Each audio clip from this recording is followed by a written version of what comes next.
What the is this piece of shit? In the year 2022, just as our life started to normalize again after the global COVID pandemic, Sony Pictures decided to bring us another plague, and this time in the face of Morbius. It's Morbin time. It took 2 years to get over this cinematic disease, and now Sony has brought us another gift. This time it's Madame Web. Oh, well, but it wasn't that bad. It wasn't like, I mean, obviously it was bad, you know, she died. Haven't they done enough? Just as we thought it's safe again to go back to the movies, Sony said, "Hold my spider-infused beer, please." This is the worst! Folks, grab your hazmat suits and brace yourselves since we are diving deep into the hot mess that is Madame Web. Punch that shit! It's 1973 and we're deep in the ass crack of the Amazon. What the f am I doing here? A research team led by pregnant Constance Webb discovers an unidentified species of spider that can apparently heal faster than Wolverine on crack. You know it's good because it's blue, bitch. But before we dive into the healing spiders, let's just stop for a second and appreciate the sincere love a soon-to-be mom has towards her child. She's trying her best to keep me from working. But I'm not gonna let her do that. Not when I'm this close. The child doesn't even know what awaits her. Enter Ezekiel Sims, the world's cheatiest bodyguard. This bastard with a weird way of talking. That spider can give superhuman strength and power like. That spider can give superhuman strength and power like. Decides to go full Judas.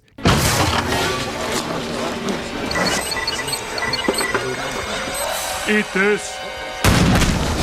Caps Constance and f***s off with the spider. But all is not lost, as the locals, in their infinite wisdom, I am pretty wisdomous. decide that the best cure for a gunshot wound is a spider bite. Shockingly, this plan fails spectacularly. I am shocked. Shocked. Well, not that shocked. Constance dies after giving birth to her daughter Cassandra. Fast forward 30 years and baby Cassie is all grown up, working as a paramedic in New York City alongside Ben Parker. Yes, that's Uncle Ben from Spider-Man.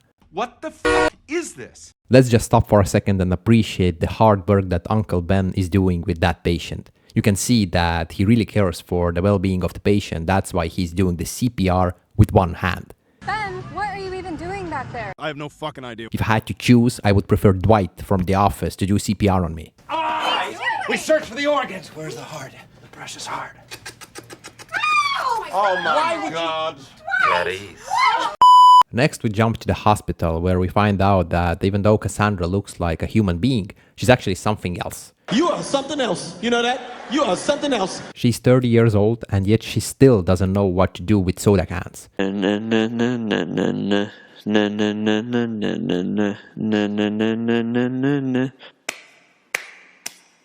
But that's not all she cannot do. One of her other superhuman abilities is a lack of common sense. You can't do anything. For instance, when kids give you a painting as a sign of gratitude for saving their mother, what do?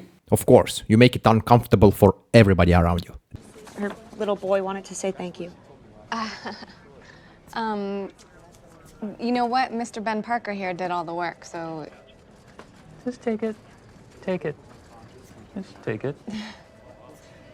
That's... you... I mean... Thanks, buddy. You, I'll take you in to see her. Are you all immediate family? God. If you get the opportunity, you should kill yourself.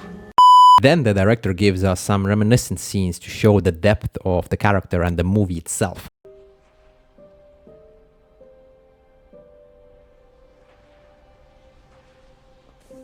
But the only thing impressive about this particular scene is the handwriting in Cassandra's mother's diary. Look at that calligraphy, it's just magnificent. Magnificent!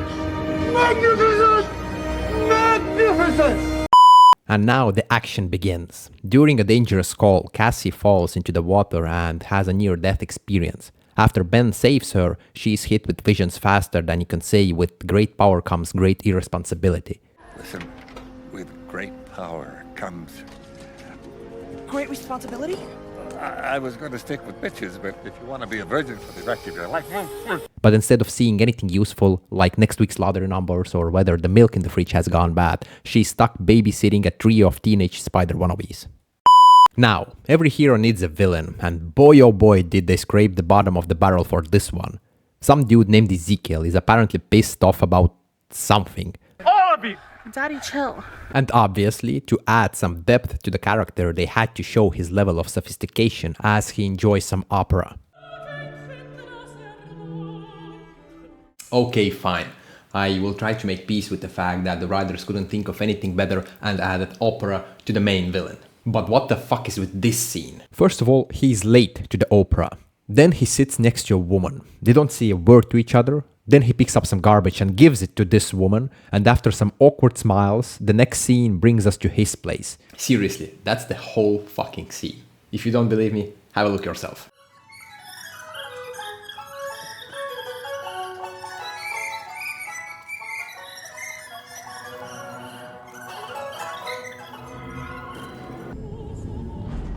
I don't know what the fuck just happened, but I don't really care. I'ma get the fuck up out of here. Fuck this shit, I'm out. Not a single word was said, and then suddenly they are in his apartment. Did they know each other before? Are they strangers? Is she a hooker? I guess we'll never know, because the writers themselves probably don't know it either. The other thing we learn about Ezekiel besides his level of sophistication is that he also has visions. And like Cassie, he doesn't see anything useful that would bring any value to the mankind. I can't see fucking shit. Now, if you're as curious as me, you were probably also wondering, why did they set the movie in 2003 and not during our time? Why did you do that? Funny. The writers needed a way to explain Ezekiel's level of incompetence as to why he wasn't able to track down the spider wannabes for so many years. Can you imagine how frustrating it's been trying to identify someone I've only seen in a vision? But as the years pass, there have been technological advances. New ways to find people if you know their faces. It's just because the technology wasn't there yet. That's simple. Oh, now I see. Now I get it. Now the pieces are falling into place. So naturally, he had to seduce the NSA agent to get access to her credentials and then look for the spider wannabes. Unbelievable! Unbelievable! Cassie is then invited to Ben's sister-in-law's baby shower, where she struggles with the soda cans again. We've seen before that Cassie is not socially very gifted, and guess what? She brings her A game to the baby shower with a story about her mother. Well, my mother actually died in childbirth. Well, but it wasn't that bad. It wasn't like, I mean, obviously it was bad, you know. She died. But I grew up totally healthy. Death in childbirth is super rare. I mean... Stop it. Get some help. Her mother probably turned in her grave after hearing the story. She then has one of her visions, but funnily enough, her story was still probably the most awkward thing that the guests had to witness that day. What's your guess? Wait, we just did this.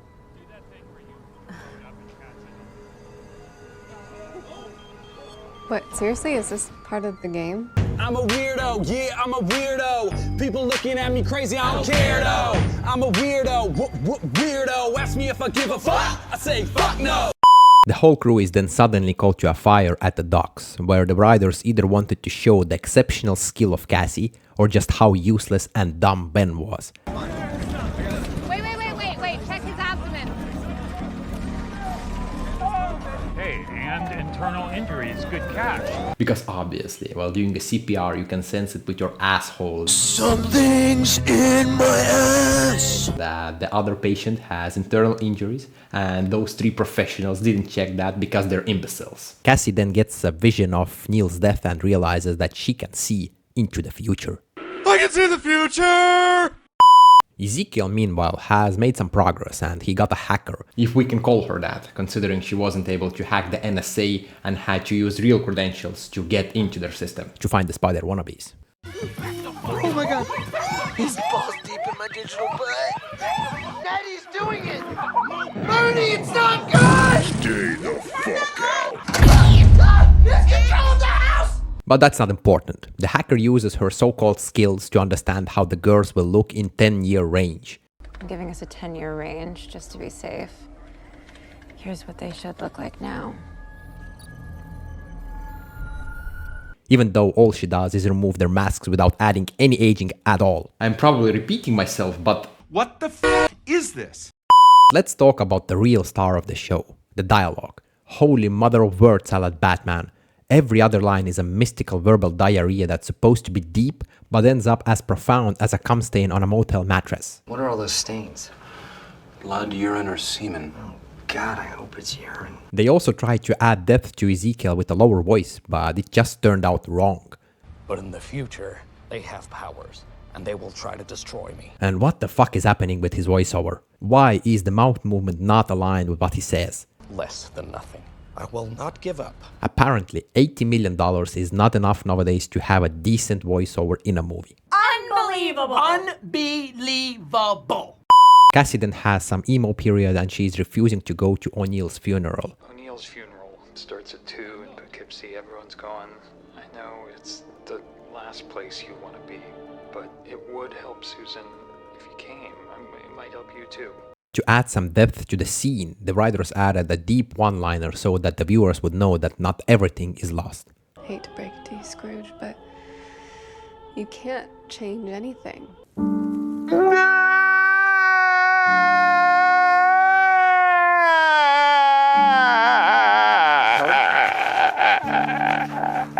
During that time, she discovers her powers a little bit better, and for some reason this changes everything, and she is now okay with going to O'Neill's funeral in Poughkeepsie. That just makes no fucking sense. I mean, it's just bullshit. Fuck. She then heads to the Grand Central Terminal where another batch of her visions is served to her on a silver plate. As luck would have it, all three wannabes, the Burden, are also at the same terminal, same train, and even the same wagon. Coincidence? I think not! Cassie has a vision of the three brats getting massacred by Ezekiel and decides to intervene and use her powers for good. Cassie then tells the girls to get off the train, and just like that, the girls agree without much resistance. You're gonna die if you stay here. Get up. You are? Are you threatening us? This is an emergency situation. I need you to follow my instructions. Get off the train. Because it was a safe world in 2003 and doing what strangers tell you led to great success in life. Hey kid, how you doing? You know we're making a movie over there. You want to go see it? Speaking of these kids, they're about as memorable as the skid marks in a gas station toilet bowl. You've got your standard issue Breakfast Club rejects. The snarky one, the nerdy one, and the one who... Well, honestly, I forgot she was even there half the time. They're supposedly the future of spider heroics, but watching them makes you wonder if maybe Thanos should have snapped twice. No, he can't.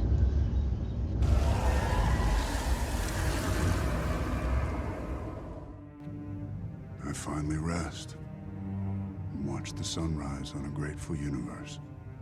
After Ezekiel massacres the police officers, Cassie steals a taxi, adding another felony to her growing rap sheet. And after some fascinating dialogue in the cab...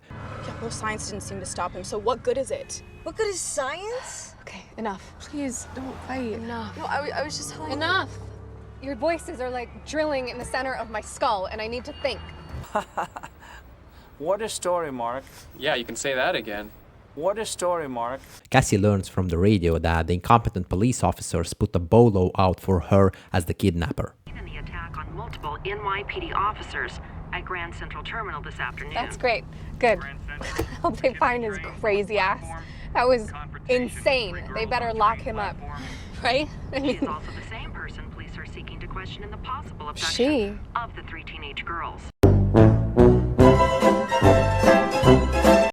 She takes the bird into the woods because that's like the first page of Kidnapping 101. Kidnapping. Meanwhile, Ezekiel is reminding us again of the reason the movie is set in 2003. Technology. The police don't have this technology. You have access to every camera in the city. And that he went to a lot of trouble to steal these tools. I went to a lot of trouble to steal you these tools. Not sure why he's so insecure about himself that he has to keep reminding everyone left and right about that. And also, he didn't do anything that drastic. Yes, he killed an NSA agent, but he also killed a pregnant woman 30 years ago. And probably killed all those police officers a couple of minutes ago too. So relax, take a chill pill, we understand, you're a tough guy. Try to relax your anus. Cassie then returns to her apartment and finds her mother's notes, where she learns about the spider people, Las Arañas, and decides to check whether she is a spider person too.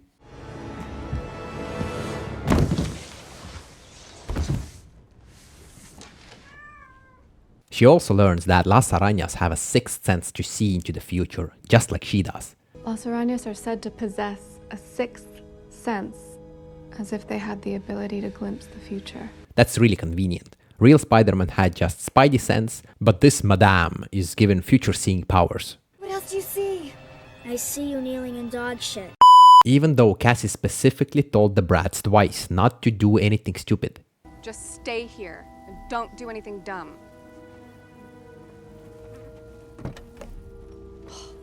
Seriously, don't do dumb things. Guess what they did? They went to a diner. But what's even worse is that they left an open fire in the woods.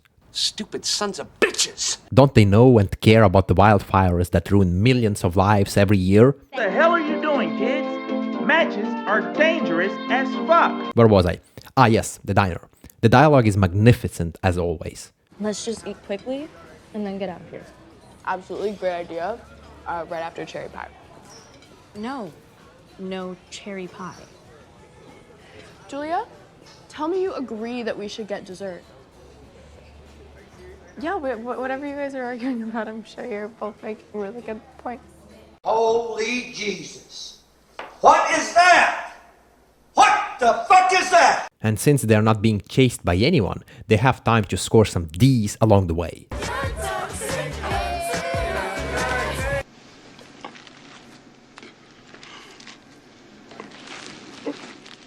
Let's just stop for a second. Is this normal in any of the multiverses that we have, where brats climb on a table in a diner, not in a bar, in a diner, and start dancing to some randos just out of the blue? I call slut! And as you can probably imagine, enter Ezekiel. For some reason, he attacks a man who was just sitting there quietly in a corner enjoying his dinner. And he didn't just attack, he used some kind of new karate moves not known to mankind, where you jump backward towards your enemies who aren't expecting any attacks at all.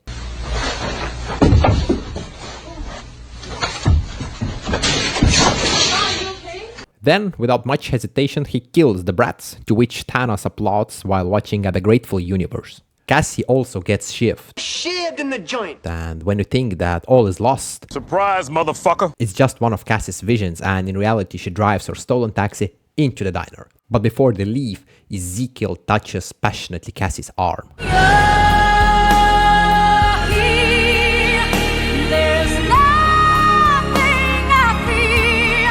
While driving away, we get another glimpse at the dialogue.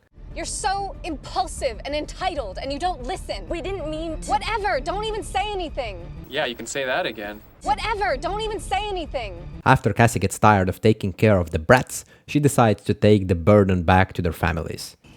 First thing in the morning, I'm taking you all home. Your parents can deal with this.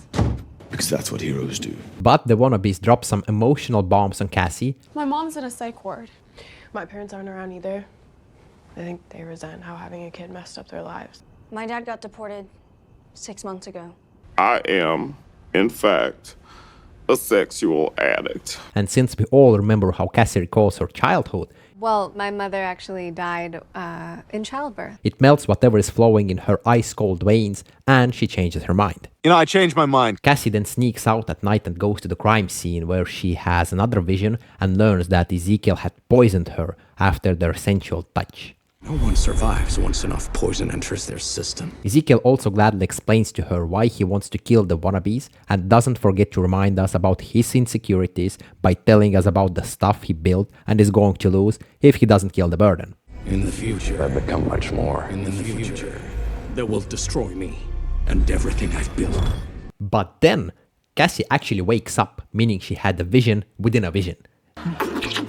Right? It's like Inception, but much, much worse. Just because an idea is overly convoluted and complex doesn't make it cool. Going to multiple dream levels sounds like a really stupid idea. You just don't get it because you're not smart enough. Cassie then starts preparing the girls for a war, And in this movie, it means giving a short introduction on what happens to people when they're poisoned with a deadly toxin. Okay, so this guy's hands somehow release an acute neurotoxin, and it is painful. I was lucky. The longer he holds on to you, the more poison gets into your system. Then what happens? What a stupid question that is.